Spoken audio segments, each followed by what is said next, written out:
Looks like they're going with the free roller grill if you buy that Rise Fuel energy drink, 0 sugar. All right, on this one right here. I didn't know there was 0 sugar. Kind of like how they put the relish on just one side of the dog right here, and they just kind of put a little bit, you know, of that mustard right here, French mustard, just like some relish right on this, just right there on the side. It's kind of neat. Something about it is kind of cool. Got one of those smokestack with cheese, kind of like a little bit of cheese. He's upset he couldn't play with the tomatoes.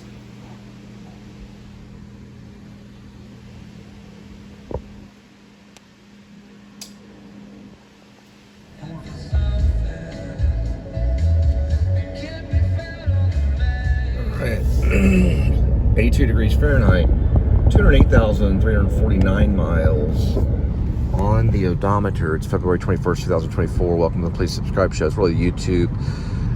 It's Cole Spivey's YouTube channel. Now, I did have a dream. So in the dream, I don't really remember my dreams, but now I do. So in my dream, I dropped my phone, and I was coming down a long staircase, and the phone bounced off the ground and right back into my hand as if it was a ball. And I looked at the phone, and it was like flimsy. It looked kind of like a Samsung at that time, which I'd never buy a Samsung. I'd only buy like an iPhone. So, and then it was like it was like sinking in, and it was like had all these like cracks in it. So that was really a bummer. And then I got in my car, and I realized I was driving, and suddenly rolled the window down. I could hear, like, it was like Bob Dylan playing, and I was on the steep hill, but it was coming from a house. So it was like Bob Dylan had set up and was playing in someone's house, or like in their backyard.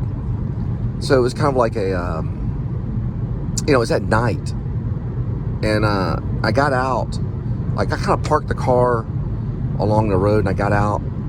It was like kind of like a white house. It was on a very steep hill. You could see a field like in the country, kind of. There was other houses around, but it was like very kind of like country suburban in the middle of the dark. And I went into the house, and I realized, you know, Bob Dylan was playing. I didn't ask anybody or anything. I knew he was playing. It's like I knew it or something. So then I ran like kind of like down the staircase, like I was trying to go to the backyard, or wherever I could, you know, to see if he was really playing, if that was really him.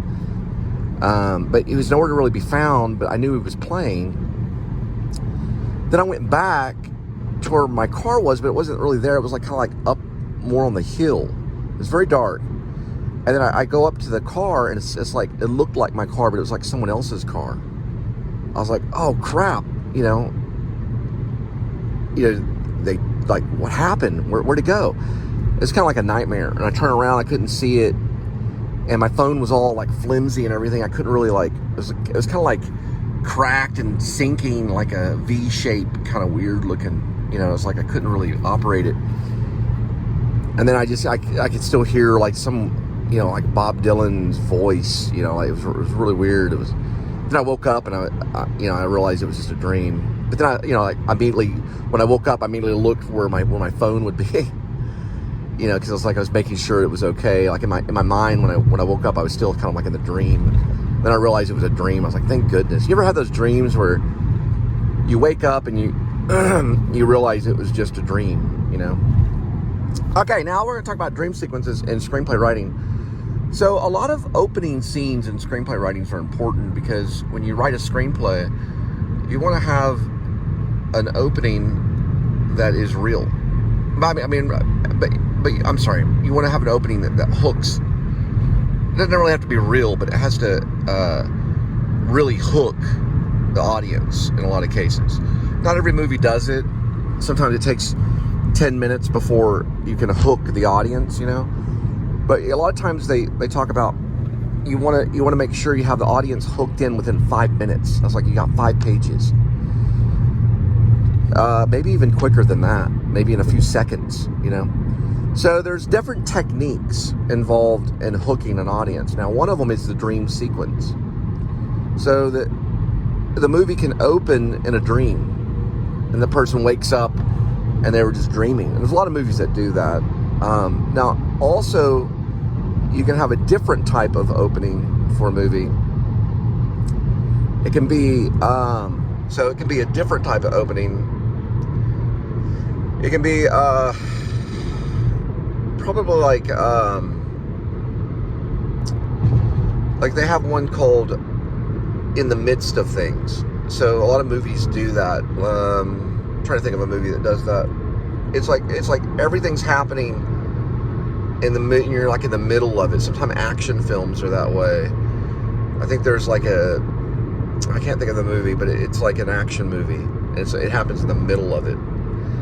And then you can also have it where, I forgot what the term they use for the middle, in the midst of it, but they have it's like a French term. The word res is in there. You also have a way where you can open a film, or it's called bookends. So 1917, Raimi, I think his name is Raimi, the director, he does that, and it's like a bookend. His name's Sam Raimi or something like that. I don't know, something like that. Anyway, in 1917, it starts with him against a tree sitting, and then it ends with him sitting against a tree. It's all supposed to be done like in one shot, but it has bookends. You can also open a film, let's see, I said in the midst, right? And bookends, flash forward. I think Goodfellas does that. So Martin Scorsese's Goodfellas flashes forward. So you're in the kind of the future of the film, and then it flashes back, and it takes a long time before we get back to that kind of moment with the guy in the trunk and all that stuff. Then you can also start a film and flashback. So the film starts flashing back, you know. So there's different like techniques in hooking the audience and getting them really reeled in, you know, like an exciting moment. A lot of times I've heard to start your screenplay in the middle. So when you're actually writing it, cut out the beginning part of it and just start in the middle. That can be an interesting thing too. It could be the same with a vlog too. I don't know. But anyway, there's just some techniques, and everyone's got like different techniques, and there's more than that. There's more techniques in hooking an audience. But there's flashback, flash forward, in the midst, you know, in the middle, happening in the middle of something. There's also, of course, bookends, you know, which that, you know, I guess it is kind of hooking the audience in a way. I don't know, that one's a little debatable, because, you know, how do you know it's a bookend until the very end, you know? I guess maybe if you watch the movie, you could figure that out. But I like the idea in the midst, you know, like in the very middle, you know, of everything, you know. You know, you could try, like, if you try selling the screenplay, we'll try cutting the first 30 pages, or maybe there's a climactic point. Start there at the climactic point, you know, and then work your way into flashbacks. And I think Memento, which is a Christopher Nolan, it does like a lot of the different techniques. It's all over the place. I'd have to watch. That one's a hard one to watch because it deals with memory and the loss of memory, and I actually have a copy of it, but it's a really good technique to getting them hooked. And you know, Fight Club does the same too, which is a Fincher film. It's a very successful film in getting you kind of hooked. And I also realized too that the character writing has a twisted plot, or you could say, because of how the characters are. So there's a very big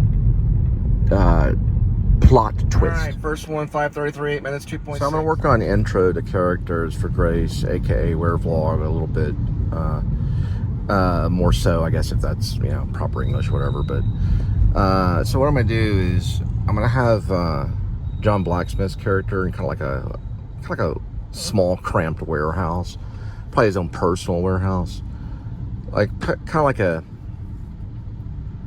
like a place where he could weld. So he's like a welder, you know. That's why he's really good at building the flamethrower. So Old Sherry is the name of his flamethrower. It's kind of a joke. It's named after an ex-girlfriend in high school. So you see him on his back kind of working, like welding the side. He's got these welding glasses, really thick welding glasses, which I may incorporate into his character, because every time he uses the flamethrower, he could put down these welding glasses to prevent too much light, you know, hurting his, you know, his eyes. So on a jam box in the warehouse, which is all musty, it's got like all these different type of welding tools and all this weird kind of stuff.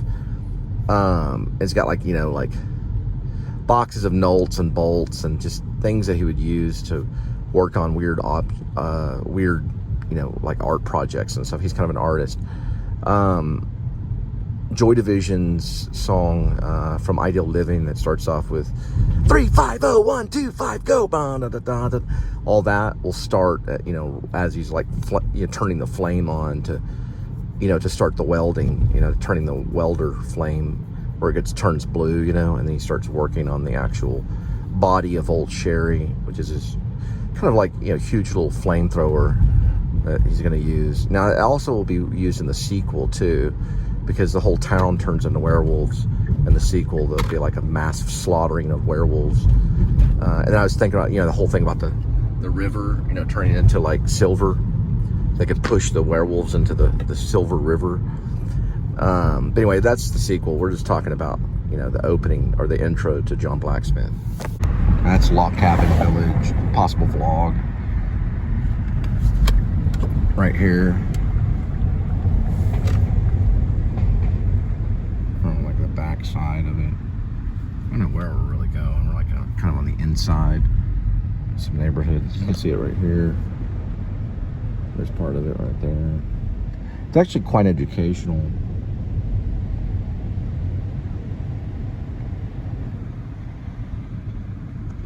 There's a little big old fence. Kind of reminds me of The Village. You ever seen that?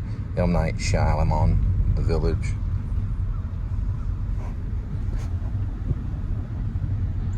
Got that fence right there. I wonder if he got the idea from probably something similar to that. It's a log cabin village. It's got a huge fence right there. Maybe he heard about it or someone told him about it. But anyway. Yeah, it's also one of my favorite movies, The Village. I really like that movie. It's pretty cool. I think it's his best work. It's pretty good. People don't really usually like it as much as I like it. I really liked it when I saw it. I saw it on a mini DVD player, like a Sony.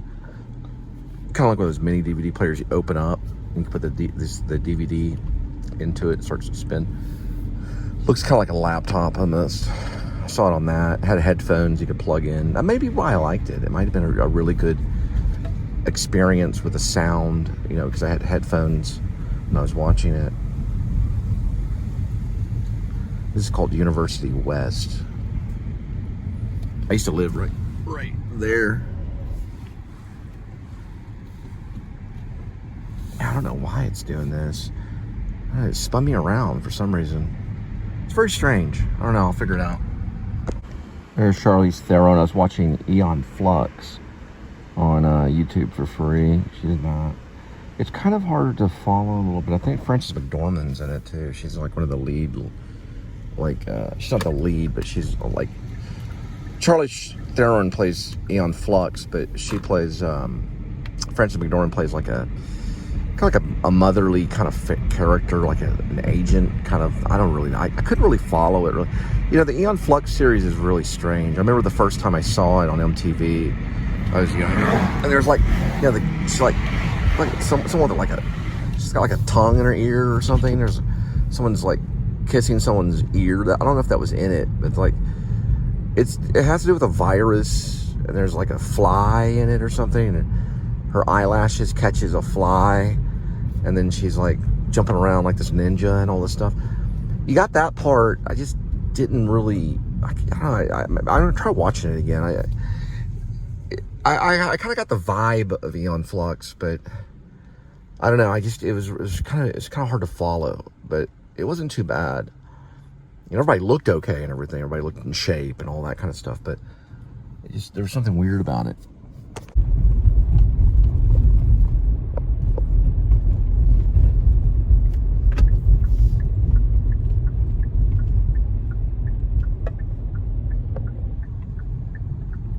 I used to jog over this way, and like right before college and high school, I'd park my car like right here, and I walked down this way, and then there was a Trinity. I could go jogging, like along here for a little while.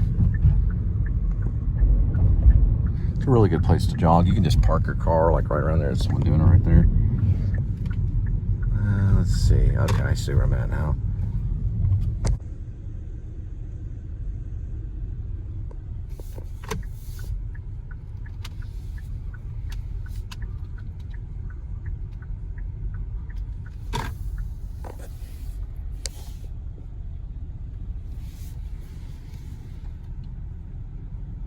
I got these little lockers right here. It's called Luxor.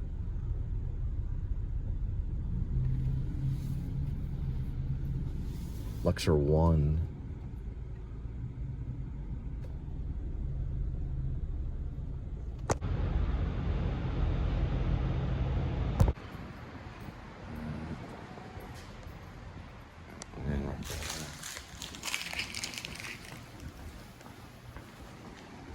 Kind of reminds me of kind of like Hitchcock or something.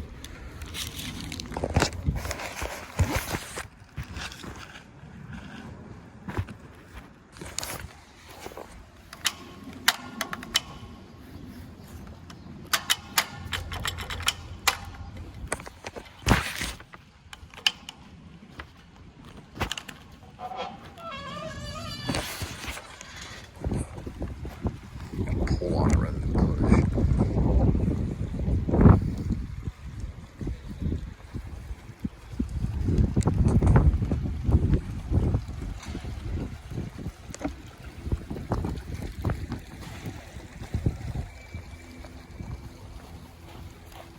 I like the way the grass feels. Oh, they got a grill over here. Pretty sure it's the same dude I delivered to before.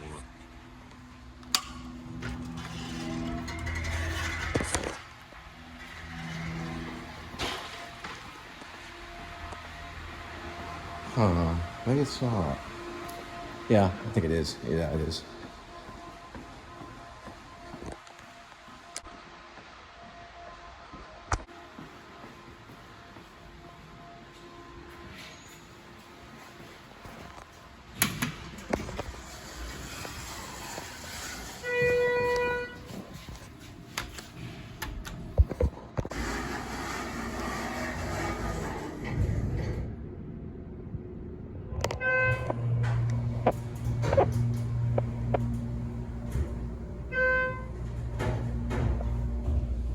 Ready for like an Easter drive.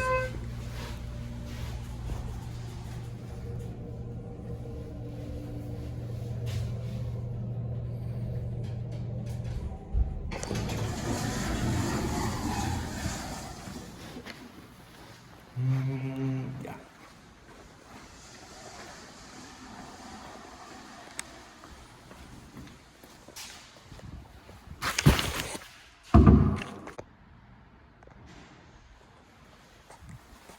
Like a Matrix kind of thing.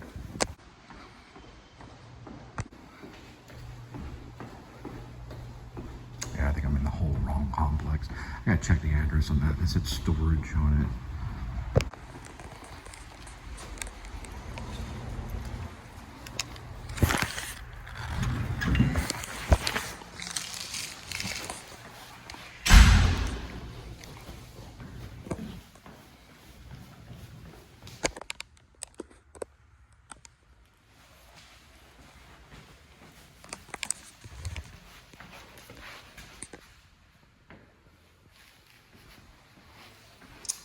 I don't know. I don't even think this is actually, I think it's because of how they put it on the app.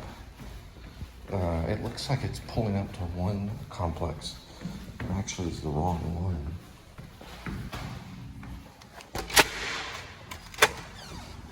So yeah, it's 17. This should be 18. It's way off.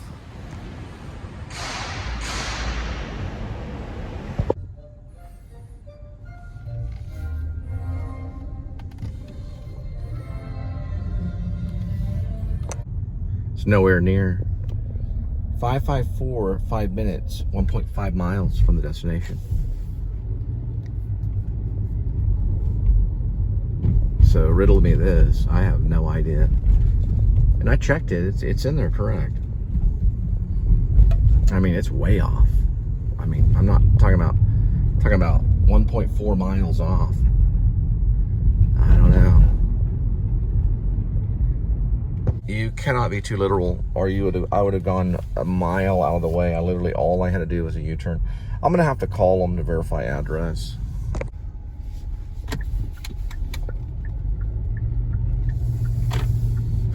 So I don't know. We're gonna figure it out.